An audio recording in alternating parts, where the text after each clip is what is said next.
ఇక్కడికి తీసురా.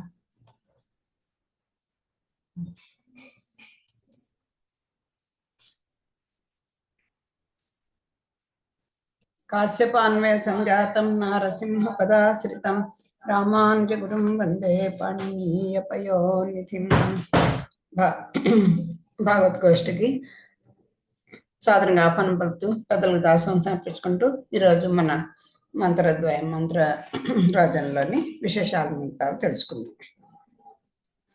మనం కొన్ని స్తోత్రం, ఒక స్తోత్రం ఏదైనా కొద్దిగా చదువుకొని అప్పుడు మనం రోజు పాఠ్యాంశంలో పెడుతున్నాం కనుక ఇవాళ మనం ఏదైనా చిన్న స్తోత్రం చదువుకొని వెళ్తాం.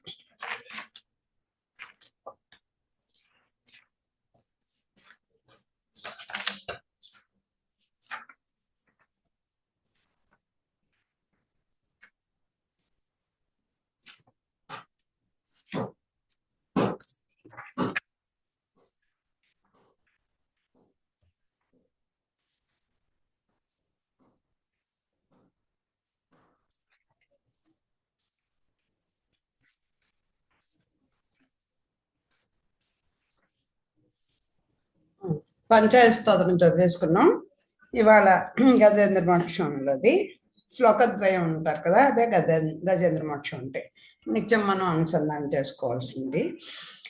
గ్రాహగ్రస్తే గజేంద్రే రుదతి శరభసం తార్ష్యమారుహ్య ధావన్ వ్యాఘ్రూర్ణన్మాల్యభూషా వసన పరికరో మేఘ గంభీర ఘోషః ఆభిభ్రాణో రథాంగం చరమసిమభయం శంఖచాపౌ సుసఖేటౌ హస్తైః కౌమోదకీమప్యవతు హరిరసో హంహసాం సంహతేర్నః నక్రాక్రాంతే కరీంద్రే ముకుళితనయనే మూలమూలేతి ఖిన్నే నాహం నాహం న చాహం న చ భవతి పునః సాదృశో మాదృశేషు ఇత్యేవం త్యక్తహస్తే సపది సురగణే భావశూన్యే సమస్తే మూలం యత్ ప్రాదురాసీత్ సదిశతు భగవాన్ మంగళం సంతతం నః. ప్రాతస్మరామి భవభీతి మహార్తి శాంతైః నారాయణం గరుడవాహనమంజనాభం గ్రాహాభిభూత మదవారణ ముక్తిహేతుం చక్రాయుధం తరుణవార్జపత్రనేత్రం ప్రాతర్నమామి మనసా వచసా చ మూర్ధ్నా పాదారవిందయుగళం పరమస్య పుంసః నారాయణస్య నరకార్ణవతారణస్య పారాయణ ప్రవణ విప్రపరాయణస్య ప్రాతర్భజామి భజతాం అభయంకరం తత్ ప్రాక్ సర్వజన్మ కృత పాప భయాపనుత్యైః యో గ్రాహవక్త్ర ప్రతితాంఘ్రి గజేంద్ర ఘోర శోక ప్రణాశన కరో ధృత శంఖ చక్రః శ్లోకత్రయమిదం పుణ్యం ప్రాతరుద్ధాయ పఠేత్ లోకత్రయ గురుస్తస్మై దద్యాదాత్మపదం హరిః. జగత్ కారణతత్వం ఆ శ్రీమన్నారాయణుడే అన్ని తెలుస్తుంది. అలాగే సృష్టి స్థితి లయకారకుడు ఆయనే అని తెలుసుకున్నాం. అలాగే ఆయన అదే లక్ష్మీ పతిగా ఆయనకి అదే సింబల్. ఆయన్ని గుర్తించడానికి మనం లక్ష్మీపతి అనే లక్ష్మీ పతిత్వం కలవాడు అని తెలుస్తుంది. ఆయనకి సర్వ స్వతంత్రుడు. ఆయనకి ఎటువంటి ఒక వస్తువును తయారు చేయడానికన్నా, అంటే ఈ జీవులను ఉద్ధరించాలి, తన దగ్గర చేర్చుకోవాలనేటువంటి పనికి ఆయన ఎవరి అవసరము అపేక్షించడు. ఆయన సర్వరక్షకుడు, అంటే అనిష్ట నివారణ, ఇష్టప్రాప్తిని కలిగించేటువంటి మహోపకారకుడు అని తెలుసుకున్నాం. సరే, అయితే ఒక లక్ష్మిని గుర్తుగా పెట్టుకున్నాం, సరేనండి. మరి ఇప్పుడు ఇన్ని ఆయనే చేస్తున్నాడు, ఆయనే చేస్తుంది చెప్తున్నప్పుడు ఈ లక్ష్మి మధ్యలో ఎందుకు అని అనుకుంటామే అంటే, ఆయన సర్వస్వతంత్రుడు, సర్వనియంత, ఎంతానికి శక్తిమంతుడైనా ఆయన సర్వ ప్రభు గారికి ఎలా అయినా కొంచెం ప్రభు అయిన వాడికి కొంచెం అందులో పురుషుడు, మహాపురుషుడు ఆయనకు కూడా కొంచెం ఎంత చెప్పినా వినకపోయినా వినపోతే ఆయన దయగలవాడు అయినప్పటికీ కూడా కొంచెం ఆయనకి కోపం రావచ్చు. ఆయన అనుకున్నది చేసేయడానికి సత్తగలవాడు కనుక కొంచెం ఆ తల్లి ఆయన దగ్గర నిత్యాన పైనగా ఉండి మనకి పురుషకారం చేసి ఈ జీవుణ్ణి స్వామి దగ్గర చేర్చేటువంటి ప్రయత్నం చేస్తూ ఉంటుంది ఆవిడ. అందుకని ఆవిడ జీవుల్ని ఎప్పుడు ఆవిడకు చాలా ఉత్పత్తి అర్థాలు ఉన్నాయి. 8 రకాలైనటువంటి ఉత్పత్తులు చెప్తారు. ఇంకా ఎన్నో చెప్తారు. శ్రీ సూక్తాల్లో కూడా ఆవిడ గురించి ఎంతో చెప్తారు. అయితే శ్రీ శబ్దం అంటే ఆవిడ మనకి ఒక మధ్యవర్తిగా ఉంటుంది. మనకి జీవుడికి స్వామికి ఒక మధ్యవర్తిగా ఉంటుంది. మన గోడు వింటుంది, ఆయనకి వినిపిస్తుంది. అలాగే మన చేత సేవింపబడుతుంది. ఆవిడ సదా స్వామిని సేవిస్తూ ఉంటుంది. అట్లా ఆ రకంగా ఎంతో దయతో కూడినది అని చెప్పి అలా తల్లి యొక్క పురుషకార వైభవాన్ని చెప్తూ ఉంటారు. ఉంచున్నది ఆ తర్వాత జీవులచే ఎల్లప్పుడూ ఆశ్రయింపబడింది కనుక అకారం నందు శ్రీ సంబంధము సిద్ధమవుతున్నది. అకారమైనటువంటి ఆవిడకు కూడా ఈ అకారం అక్షరాలే అని చెప్పడానికి తగి ఉంటుంది. నారాయణుడు లక్ష్మీవాన్ శ్రీనివాసుడు అనబడుచున్నాడు. అతడు తన వక్షస్థలం ఆమెకు నివాసంగా ఇచ్చిన సార్థక నామం కలవాడై ఉన్నాడు. వక్షస్థలంనే ఇచ్చేశాడు. ఆవిడ పేరు మీదే ఆయన స్త్రీ శబ్దంతో చెప్పబడుతున్నాడు. ఈ సంబంధం ఆమెకు నిత్యమొకటిచ్చే పరమాత్మ చోటు అన్ని చోట్లేందు ఆమె కూడా తోచుట నిశ్చయము. అందుకే శ్రీస్థితిలో చెప్తారు, రాముడుగా వచ్చినప్పుడు సీతగా వచ్చింది, కృష్ణుడిగా వచ్చినప్పుడు రుక్మిణిగా వచ్చింది. ఆ రకంగా ఆ నారాయణ దగ్గర కూడా ఆ తల్లి ఎప్పుడు ఉంటున్నది. అన్ని రకాల ఆయన ఏ అవతారం తీసుకుంటే అవతారంలో ఆయనతో పాటు వచ్చి మనకి పురస్కారం చేస్తున్నటువంటి తల్లి ఆవిడ.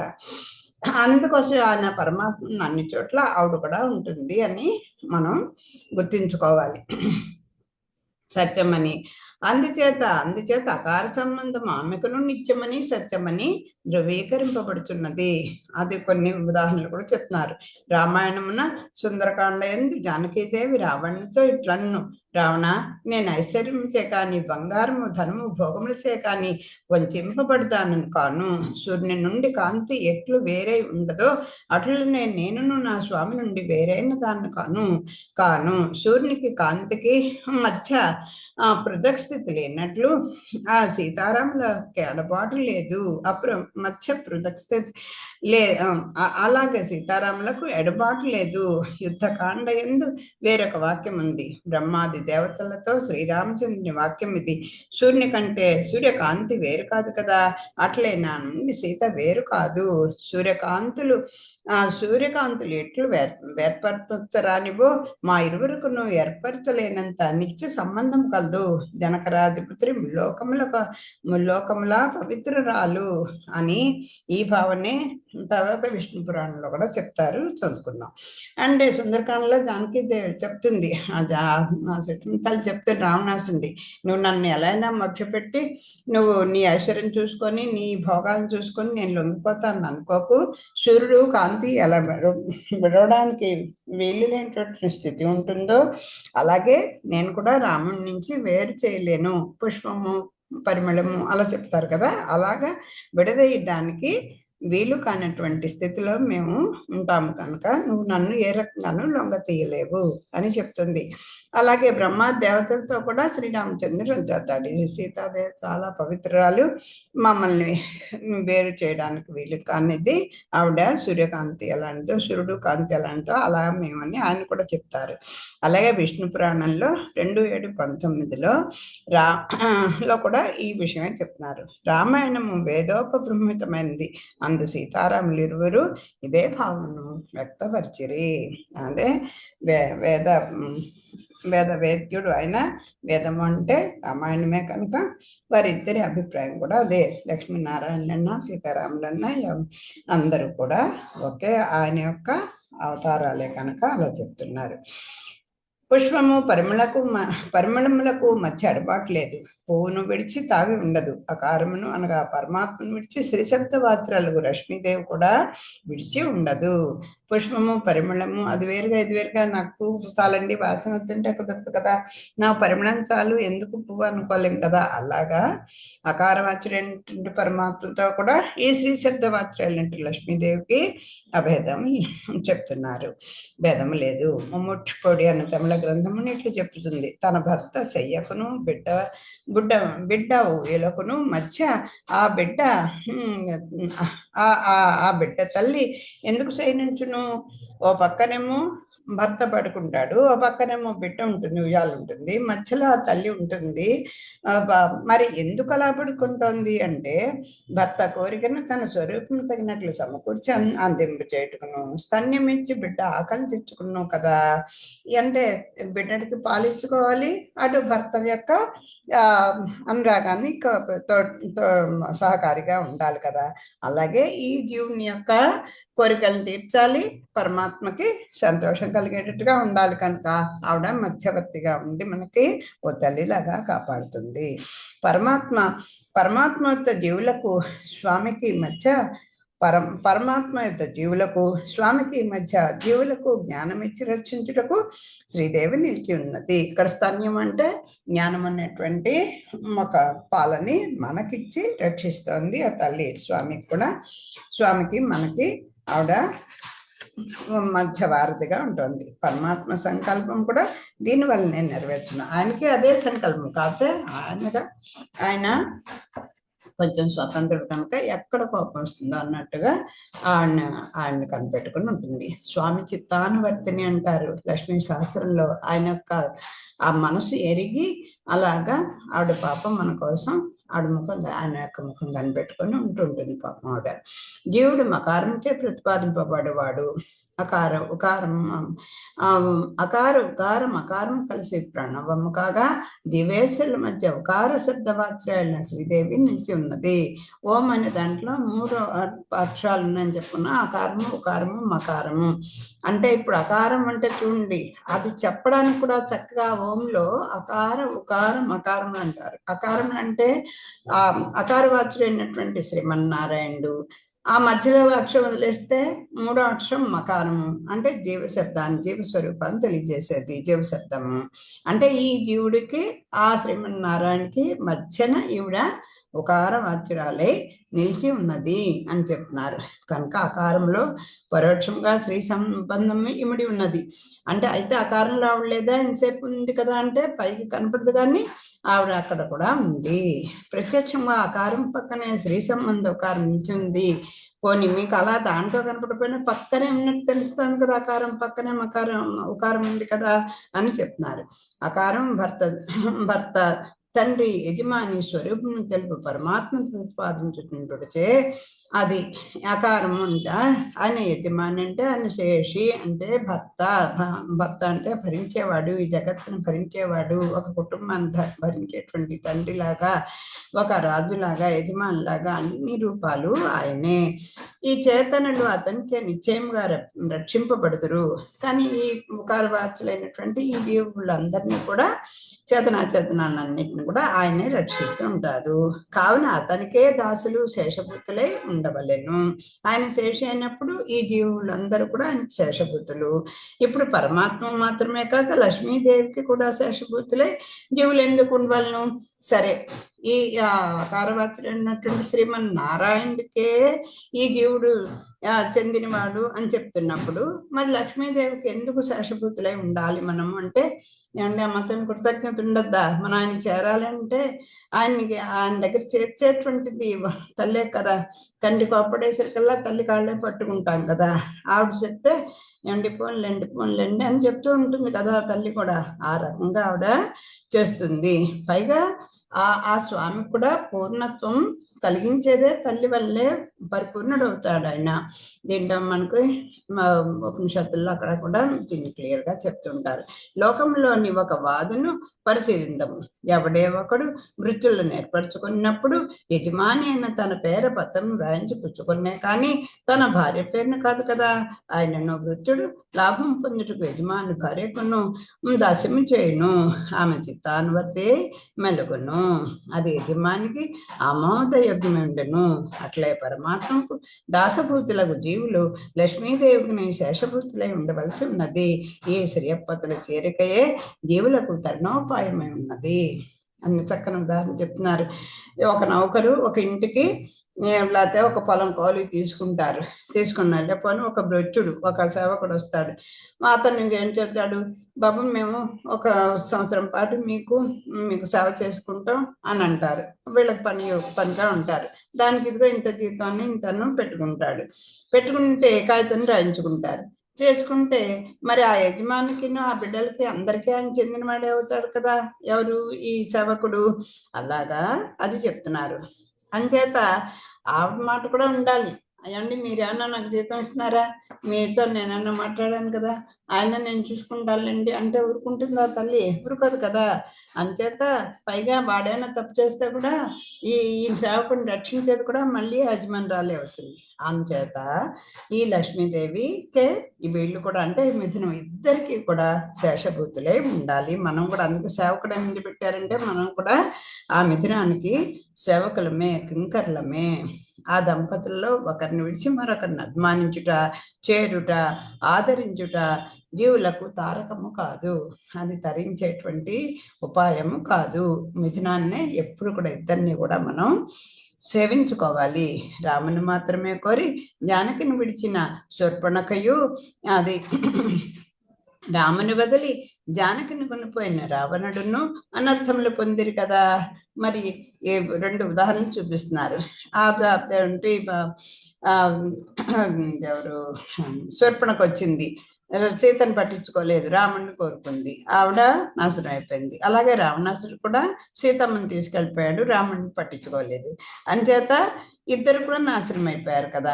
జానకిని అభిమానించి రామపాద శరణాగతుడైన విభీషణుడు సర్వశ్రేయములను పొందిండుటెందుకు తర్కాణమైనది అంటే ఆవిడ పరోక్షంలో ఉన్నా ప్రత్యక్షంగా ఉన్నా కూడా పురుషకారం చేస్తూనే ఉంటుంది అని చెప్పడానికి అదిగో విభీషణుడు కూడా ఆ తల్లి యొక్క పురుషకారం చేతే రాముడిని ఆశ్రయించగలిగింది అని చెప్తున్నారు.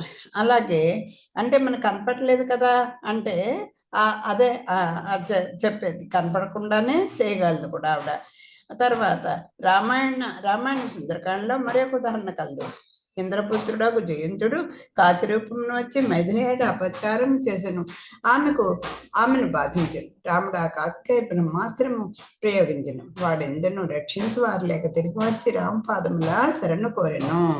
అప్పుడు అది నిజంగా క్షమకి అర్హుడు కాదు, క్షమించడానికి తగినవాడు కాదు కాకాసుడు. ఆ తల్లి వక్షస్థలాన్నే పొడిచి బాధ పెట్టినా కూడా తిరిగి వచ్చాడు. రాముడు అతని మీదకి బ్రహ్మాస్త్రం వేస్తే అది జయంతుడే ఇంద్రుడే కాకి రూపంలో వచ్చాడు. ఇంద్రుడి కొడుకు, ఇంద్రుడు కాదు, ఇంద్రుని యొక్క కుమారుడు జయంతుడు కాకి రూపంలో వచ్చి ఆవిడ యొక్క వక్షస్థలాన్ని పొడిస్తే అది రక్తం గారితే స్వామి మెలకు వచ్చి దాని మీద బ్రహ్మాస్త్రం, కాకి మీద బ్రహ్మాస్త్రం అంటారు కదా, అలా బ్రహ్మాస్త్రం ప్రయోగించేశాడు. అంత అస్త్రం అవసరమా ఇదాని కాదు, తన భక్తురాలైనటువంటి తన భార్య అయినటువంటి ఆవిడకి అపకారం చేశాడు కనుక ఆయన దాని మీద బ్రహ్మాస్త్రం ప్రయోగిస్తే వాడు తిరిగాడు. మదార్హమపి కాకుస్తాది, వర్ధించడానికి అరుడైనప్పటికీ కూడా ఆయన వచ్చి శరణం వెళ్తే ఆవిడ అంటారు. అప్పుడు ఆ కాకిట తిరిగి వచ్చి ఆ రాముని పాదాల దగ్గర పడితే అది తల ఇటు కాళ్ళు అటు ఉన్నాయి. మన శరణాగతి చేసినప్పుడు తల పాదాల దగ్గర ఉండాలి కదా రక్షించే వాళ్ళ దగ్గర, అలా లేకుండా అడ్డుగా తిరిగి పడేసరికి ఈవిడ ఆ తలని కాకాసుని ఇటువైపు తిప్పింది అని చెప్తారు పెద్దలు. చేత అంత ఆవిడకి కార్యరూపంలోనే అలా సంకల్ప మాత్రంతోటే ఆవిడ పురుషకారం చేయగలదు. అలాగా కృపామాత్ర స్వరూపయగు వైదేహి పురుషకారంతో రాముడు ఆ కాకను రక్షించెను కనుక శ్రీయపతులు ఇద్దరిను ఆశ్రయించుట సుఖదాయకము ఆనందదాయకమును అయి ఉన్నది. అంతేకాక రక్షకమై ఉన్నది, ఆనందాన్ని కలిగిస్తుంది, మనకు సుఖాన్ని కలిగిస్తుంది, మనకి రక్షకత్వం కూడా ఇద్దరిని మనం సేవించుకుంటే. ఇంతకు ముందు ప్రస్తావించిన నారాయణ శబ్దమందలి విభక్తిని గురించి మరికొంత పరిశీలించము. ఇప్పుడు నారాయణ కొరకే అని చెప్పడం కోసం కదా ఆయా అనేది చతుర్థి విభక్తిని చెప్తున్నారు. అది కొంచెం ఇంకా వివరించి చెప్తున్నారు. అకారం నందు కొరకు అని విభక్తి చతుర్థి విభక్తి వచ్చి సులుక్కు అను సూత్రానుసారము వ్యాకరణ సూత్రాన్ని బట్టి అది పైకి కనపడదు. నారాయణాయ ఆయ అనేది చతుర్థి అంటే ఆయన కొరకే అని చెప్తుంది. ఆయనకే అని అవధారణార్థం అంటారు దీన్ని. అందుకే ఈ అకారమునందు లుప్త చతుర్థి విభక్తి ఉన్నది. మరి ఆ ప్రణవంలో మనకు అది కనపడదు కదా. ఎక్కడైతే నారాయణ ఆయ అని తెలుస్తోంది, దానికే చెందిన వాళ్ళమని తెలుస్తోంది. మరి ప్రణవంలో అకారంలో అక్కడ మనకి చతుర్థి విభక్తి కనపడదు కదా.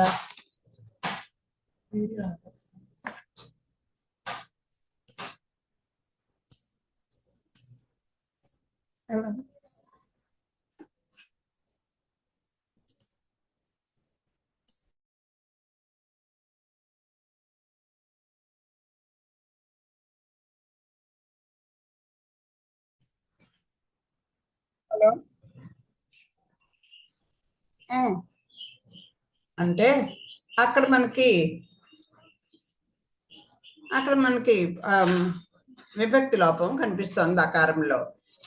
అందుచే అకార స్వరూపుడైన నారాయణ కొరకే జీవుడు శేషభూతుడని తెలియచున్నది. అకార వివరణ నారాయణాయాన్ని అని కదా. ఆ ఓంకారంలో ఉన్నటువంటి ఆ అకారానికి వివరణే నారాయణాయ అని తెలుస్తోంది. దాని సంగ్రహ రూపము కదా ఇది అని చెప్తున్నారు. నారాయణాయలోని ఆయా అన్ను చతుర్థి విభక్తి ఆలో నుండిననే ఆ అర్థము స్ఫురించును కదా అనిన స్థూల సూక్ష్మ రూపముల యందు ధర్మములు సామాన్యములు అంచేత ధర్మం అక్కడెక్కడ ఒకటేనండి, అది వ్యాకరణాన్ని బట్టి కానీ తెలియదు అని చెప్తున్నారు. బెల్లపు తీపి పానకపు తీయదనము బెల్లమునందు ఉండును. దాన్ని చక్కని ఉదాహరణ చెప్తున్నారు. ఏంటి మాకు బెల్లం కనిపిస్తోంది అని అంటే పానకం తాగినా కూడా బెల్లం దాంట్లో ఉందా లేదా, ఉన్నట్టే కదా. అలాగే పానకం తాగితే పానకంలో బెల్లం ఉందని మనం గుర్తిస్తున్నాం లేదా అని చెప్తున్నారు. అట్లు నారాయణాయ పదమందలి ఆయ విభక్తి అకారమునందు లోపించున్నది. ఇట్లు తాత్యర్థమున వచ్చిన చతుర్థి ఒకటైతే సర్వేశ్వరునికే ఈ చేతలు శేషభూతులని తెలియచున్నది. శేషభూతులనగా దాసభూతులు లేక సేవకులని అర్థము. దాసత్వము దుఃఖదాయము కాదా అని మళ్ళీ ఒక ప్రశ్న వేసుకున్నారు. మనకు వచ్చే డౌట్లన్నీ వాళ్ళే ఈ రాసే వాళ్ళందరూ కూడా వాళ్ళే పాపం ప్రశ్నలు వేసుకొని మన పిచ్చి ప్రశ్నలన్నిటికీ వాళ్ళే వేసుకుని పాపం సమాధానం చెప్తుంటారు. అంచేత ఈ శేషభూతులు అంటే దాసుడను దాసురాల్ని అని చెప్పుకోవడంలో సేవకులము, మేము వాళ్ళ పని మనిషి అండి అంటే మనం చెప్పుకోవడానికి సిగ్గుగా ఉంటుంది కదా. అంచేత మనం అంత పదాన్ని మనం భరించలేం. నేను వాళ్ళ సేవకుడినండి అని అనలేము. అంచేత శేషభూతులం, వాళ్ళకి చెందిన వాళ్ళము, వాళ్ళకే ఎప్పుడు వాళ్ళని సేవించుకునే వాళ్ళమని ఒక గౌరవవాక్యంగా చెప్తారు. అంటే ఏమిటండి, అలాంటి పని అన్నా మనకి సుఖంగా ఉంటుందా? ఎవరికైనా ఉడికని చేయాలంటే సుఖంగా ఉంటుందా మనకి? అబ్బే, మనమే ఎప్పుడు చూసినా యజమానిగా ఉండాలనుకుంటాం కానీ సేవకులుగా ఉండాలని అనుకో. ఎందుకంటే మనకు యజమానిగా ఉండేటువంటి సౌఖ్యాలన్నీ కూడా భగవంతుడి వల్ల వచ్చాయని మనం గుర్తించాం. మనమే చేసుకున్నాం, అన్ని కంఫర్ట్స్ అన్ని అమర్చుకున్నాం అనుకుంటాం. అందుచేత మనమే రాజు, మనమే ఇది అని అనుకుంటాం, రక్షకుడు అనుకుంటాం. అందుచేత కొన్నాళ్ళు సుఖంగా ఉండి తర్వాత పతనం అయిపోతాం. కానీ ఈ దాసుడుగా ఉన్న వాళ్ళందరూ కూడా మాదే ఉంటారు. సుఖదాయకం కాదా అంటే వివరిస్తున్నారు. పరాధీనుట దుఃఖకరము. జీవనమునకు అనేక పద్ధతులుండి ఉంచే వృత్తి పరిగ ఏరుకొని జీవించుట, అయాచిత భిక్షా జీవనము, వర్ణాశ్రమోచిత కృషియే జీవనము, వాణిజ్యము, సేవక వృత్తి జీవనము వంటి జీవన మార్గములున్నవి. ఈ సేవ అనేది ఏమిటి? ఒక అధికారికి సబార్డినేట్గా ఉండడం కూడా సేవే. మా అమ్మమ్మ గారు అనేవారు పెద్ద కూలి చిన్న కూలి అని. మన ఉద్యోగాలు చేసుకొని పెద్ద పెద్ద ఆఫీసర్లుగా ఉండాలి అంటే మన పై ఆఫీసర్ ఇంకోళ్ళు ఉంటారు కదా, వాళ్ళకి మనం సేవకులమే కదా. కానీ నేను అసిస్టెంట్ ఇదండి, నేను అసిస్టెంట్ ఉపరాష్ట్రపతిని లేకపోతే ఏదో ఉప ముఖ్యమంత్రిని అలా చెప్పుకున్నట్టుగా. కానీ వాళ్ళపైన ఇంకోళ్ళు ఉంటారు కదా. ఈ మొత్తం వీళ్ళందరిపైన ఒక ప్రభు ఉన్నాడని మాత్రం మనం గుర్తించాం. అంతేత మనం సేవకులు అని చెప్పుకోవడానికి. కానీ స్వామి నిరూపించి ఒప్పించి చేశాడు కదండి. సేవకుడుగా లేడా ఆయన? ఎంత గురువులకి చేశాడు, భక్తులకు కూడా ఆయన లొంగే ఉన్నాడు. భక్తుల కోసమని తను వాళ్ళకి తగినట్టుగా మారిపోయి వచ్చాడు పరిరక్షణ కోసం అని. అలాగే యాచకుడుగా వెళ్ళాడు, రథ సారథిగా వెళ్ళాడు. మరి ఆయన అలాగే అనుకున్నాడా? మనం ఒక మంచి పనికి జీవించాలంటే మనం అనుకున్న వాళ్ళ కోసం మనం ఎంతైనా దిగుతాం కదా. అలా భగవంతుడి కోసం అని మనం అలాగ దేవుడితోనే చేపట్టడానికి ఉండాలి. అందుకోసం ఆయన కూడా మనకి ఇలాంటి ఈగోలు ఉంటాయని పాప వర్ణాశ్రమ ధర్మాలు, వర్ణానికి తగినట్టుగా కొన్ని జీవనాలు కూడా స్వామి ఏర్పరిచాడు. బ్రాహ్మణునికి యాచకత్వాన్ని, అలాగే ఆర్యులకేమో అదే ఆర్య వయస్సులకేమో వ్యాపారం అని, క్షత్రియులకేమో రాజ్యపాలనని, అలాగే తర్వాత వాళ్ళకి సేవకావృతని ఇలా పెడితే అన్ని తారుమారైపోయాయి. ఇప్పుడు లోక న్యాయమును బట్టి దాసత్వ జీవనము దుఃఖకరమే. కానీ చూడడానికి చూస్తే అబ్బా పాపం ఆయన ఇలా ఆడుకుంటున్నాడు, లేకపోతే ఈయనేమో ఇలా పాపం వాళ్ళ దగ్గర ఏదో వాళ్ళ ఇంట్లో పని చేస్తున్నాడు అలా అనుకుంటున్నారు. ఒక్క దొంగతనం, ఒక ద్వేష పరంగా చేసేటువంటి వ్యభిచారము, దొంగతనం, ఈ రెండే సిగ్గుపడాల్సినటువంటి విషయం అనుకోవాలి తప్ప మిగతావు కాదు. కానీ అభిమత విషయమున మాత్రం అట్లా కాదు, ఆనందదాయకమే అవుతున్నది. అది మనం మనస్ఫూర్తిగా ఇష్టపడితే అదే మంచి వృత్తి అని అనిపిస్తుంది, సంతోషాన్ని కూడా ఇస్తుంది. లోకమున అభిమత స్త్రీ విషయమున సేవ సుఖంగా ఉండటా లేదా ఒక ప్రియురాల కోసాన్ని ఆ భర్త చేసేటువంటి ఊడిగని చూస్తే అది ఆయనకు సుఖాన్ని ఇస్తుంది కానీ కష్టం అనకూడదు కదా. ఆ స్త్రీతో పడకపోతే వేరే విషయం, కానీ ఆ స్త్రీని కనుక అభిమానిస్తే మాత్రం ఎంత సేవైనా చేస్తాడు. అప్పుడు అది ఆయనకు ఆనందదాయకమే అవుతుంది. ఆ స్త్రీ ఎందుగల సౌందర్యము, ఆకర్షణ, ఆమె ఇచ్చు ఆనందము మొదలు గుణములు, సరే ఈ పై సౌకర్య ఆనందము, ఆకర్షణ వీటి వల్ల వచ్చే ఆనందం కంటే ఆవిడ యొక్క తల్లి కూడా అంతటి సౌందర్యవంతురాలే. ఆవిడ సౌందర్యంతో ఎవరు ఏ స్త్రీ దేటు కాదు. కానీ ఆవిడ యొక్క వినయము, ఆవిడ యొక్క సేవాభావము, ఆవిడ యొక్క శేషత్వ భావమే స్వామిని దగ్గరికి చేసింది. అది మనం గుర్తుపెట్టుకోవాలి. చేతలను రక్షించడం కావలసిన వాత్సల్యము, సౌశీల్యము, స్వామిత్వము, సౌలభ్యము, జ్ఞానము, శక్తి, ప్రాప్తి, పూర్తి వంటి కళ్యాణ గుణములచే వచ్చిన శేషత్వము ఆత్మల సహజ స్వరూపము. అది ఈ జీవులకి కావలసినటువంటి, ఈ జీవుడి యొక్క అసలు స్వరూపం అదే. వానికి అన్నీ ఉన్నాయి. స్వామిగా ఉండట పరబ్రహ్మ సహజ లక్షణము. ఇవన్నిటి కూడా ఈ ఆత్మకు కూడా ఇలాంటివన్నీ ఉన్నాయి. కానీ ఈ ప్రకృతి సంబంధం చేత వీడికి అవన్నీ మసగబారిపోయి ఉంటుంటాయి. స్వామిగా ఉండుట పరబ్రహ్మ సహజ లక్షణము. ఇన్ని ఉన్నప్పుడు కూడా ఎంత శక్తిమంతుడైనా, ఎంత అధికారుడైనా, ఎంత సత్త గలవాడైనా మనం భగవంతుడి శేషభూతులము అనుకోవడమే మన స్వరూపము. శేషిగా ఉండడమే పరబ్రహ్మ లక్షణము. బంధ మోక్ష దశలు వేణిలోనైనను జీవాత్మలు పరమాత్మకే దాసభూతులు. ఈ ఏ దశలో ఉండండి అంటే 4 రకాలైనటువంటి ఈ దశల్లో కూడా ఏ దశలో కూడా పరమాత్మకే దాసభూతులు ఈ జీవులు. స్వతసిద్ధ దాసభూతులని శాస్త్రములు చెప్తున్నవి. ఇది ఏమిటి కొత్తగా ఎవరన్నా వీళ్ళని సాగుగా పెట్టుకున్నారంటే కాదు. ఈ జీవ స్వరూపం ఏంటంటే స్వతసిద్ధంగా వాడు దాసభూతుడే అని శాస్త్రాలు కూడా చెప్తాయి. ఆత్మజ్ఞాన ఆనంద స్వరూపము. దానికి శేషత్వమే లేకుండా, దాని స్వరూపమే లేకుండాను. ఈ జీవునికి ఆనంద స్వరూపం ఏంటి? జ్ఞానానందములు ఆ ఆత్మకి లక్షణము. దానికి కానీ శేషత్వం అనేది లేకపోతే ఆ స్వరూపం అన్నది పోగొట్టుకుంటుంది. ఎట్లన్నయ్యా?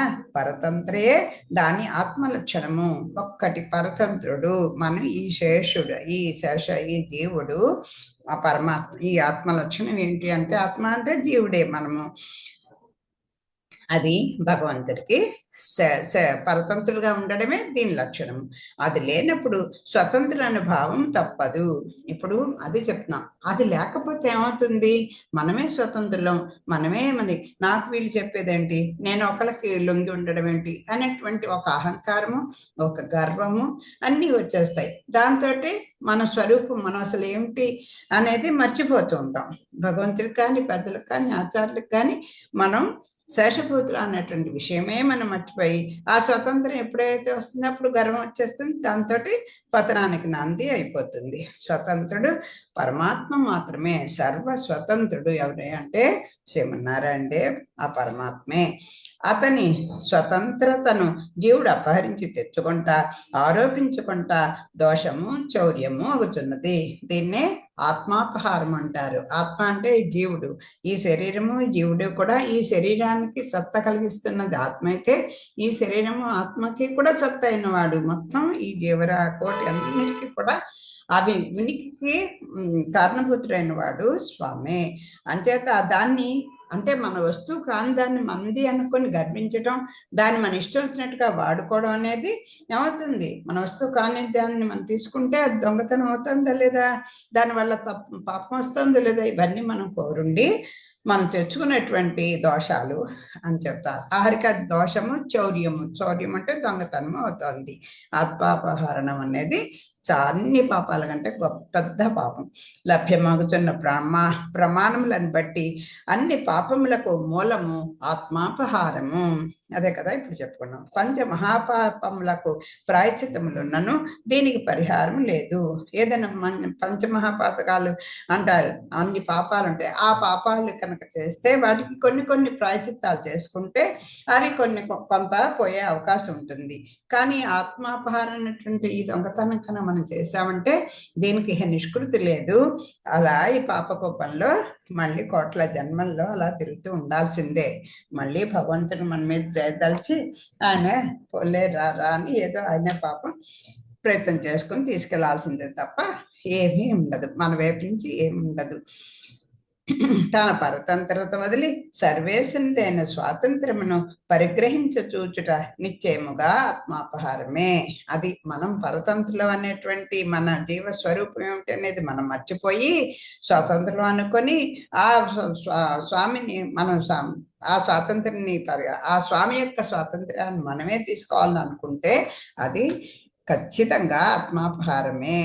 అదే మళ్ళీ పంచమహాపాతకాలను అన్నారు కదా, అంటే ఏమిటో చెప్తున్నారు. బ్రహ్మహత్య, సురాపానము, గురుపత్నితో పొందు, స్వర్ణస్థేయము అను 4 కాక 5వది ఆ పై 4 పాపలను చేసిన వారితో నెయ్యము. అయ్య బాబోయ్, చూడండి, బ్రహ్మహత్య చేయడం, మత్తు పదార్థాలు చేసుకోవడం, గురుగారి భార్య తల్లి లాంటిది ఆవిడతో పొందు కోరుకోవడం, తర్వాత బంగారం దొంగిలించటం, ఇవన్నీ అంటే అవన్నీ సరే, వీటన్నీ సరే చేసినవి 4 పాపాలు అయితే, ఇలా చేసిన వాళ్ళతో స్నేహం చేయడం అనేది 5వ పంచమహాపాతకంట. అంటే మనం ఎవరితో స్నేహం చేయాలి, ఎవరితో చేయకూడదు అనేది ముందర ముఖ్యంగా మనం నేర్చుకోవాల్సినటువంటి విషయము. ఈ చెప్పిన అన్ని కారణముల పర్యవసానము శేషత్వమే. అంటే వీటి నుంచి మనం బయటపడాలంటే దీనికి పర్యవసానం ఏమిటండి? ఏదో చేసామా తెలియక అలాంటి వాళ్ళతో స్నేహం చేసామంటే ఇప్పటికైనా అది బుద్ధి తెచ్చుకొని మనం భగవంతుని శరణాగతి చేసి, నాయన నేను నీకే శేషభూతుడిని, నువ్వు తప్ప నాకు ఇంకో దిక్కు లేదు అనుకుని మనం శరణాగతి చేయాలి. ఆత్మకు సహజ స్వరూపము శేషత్వ జ్ఞానము లేనిచో స్వరూపమే లేదు అని లుప్త చతుర్థి తెలుపుచున్నది. ఓంకారము తెలుపు 2వ అక్షరము కారం యొక్క అర్థం ఏమి? సరే, ఇంతవరకు లుప్త చతుర్థి గురించి చెప్పారు. ఆయా అనేటువంటి శ్రీమన్నారాయణాయలో నారాయణ పదాన్ని వదిలి ఆయ శబ్దానికి ఇంతసేపు చెప్పారు.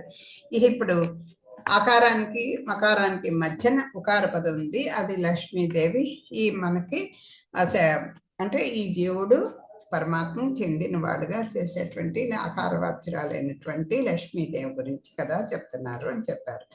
జ్ఞానానంద స్వరూపుడకు నారాయణునికి అకారవాచకం కాగా చిస్వరూపురాలైన లక్ష్మీదేవికి ఉకారం వాచకం ఉన్నది. ఆవిడ కూడా మనలాంటి శేషపుత్రాలే, స్వామికి శేషపుత్రాలు పాడుకున్నామా. ఆవిడ కూడా శిష్యర్థం చేతే చెప్పబడుతుంది. హలో, మంగళం పాడుకున్నాం. ఓకే, రేపు ఆవిడ గురించి చాలా చక్కగా వివరిస్తున్నారు విజయ పెద్దమ్మ. స్వస్తి అందరికీ అర్థమయ్యేలాగా. మహిమహిషాః గోబ్రాహ్మణేభ్యః శుభమస్తు నిత్యం లోకాః సమస్తాః సుఖినో భవంతు. మంగళం కౌసలేంద్రాయ మహనీగుణాబ్ధే చక్రవర్తి తనూజాయ సార్వభౌమాయ మంగళం. సర్వం శ్రీకృష్ణార్పణమస్తు. స్వస్తి. అమ్మా, థ్యాంక్ యూ వెరీ మచ్.